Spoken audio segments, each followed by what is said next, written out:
What about this issue of forced marriage? Forced marriage, where Muslim men are forcing their daughters to get married to who they want them to get married to. This is un-Islamic. This is cultural.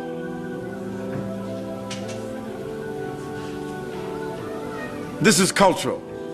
This is un-Islamic. There's nothing in Islam called forced marriage.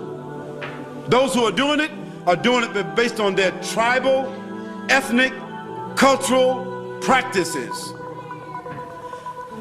How is a father going to force his daughter to marry somebody? I mean, she don't even know this guy.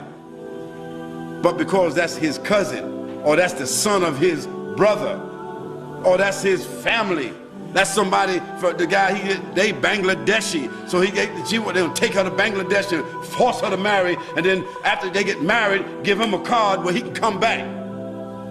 No, no, no. This is oppressive. This is repressive.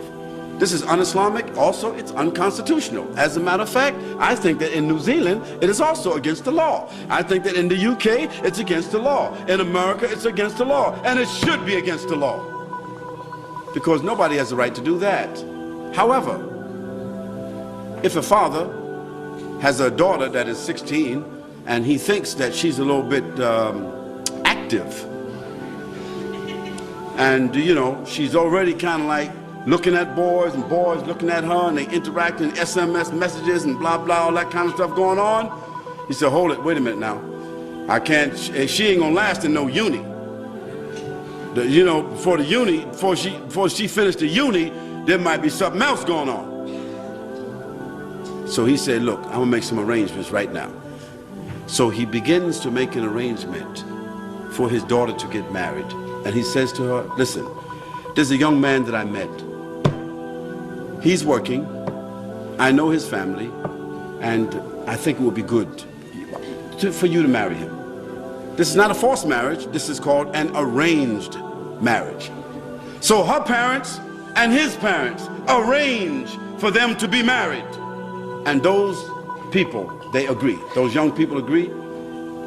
And so the young girl, she goes to live with his parents, or he comes to live with her parents, because they're young, they're still in school. This is called an arranged marriage. Islam says nothing wrong with that. There's nothing wrong. Why? Because the arrangement was done out of the protection of the children and out of the well-being and by the consent and everything of the parents. But Islam says when that girl becomes herself an adult and she don't like that marriage because she couldn't make all the choices, she couldn't look into the whole background, she don't like it. She wake up one day and say, look, this ain't the right guy. Or he's not really working. He was working, but he's not working now.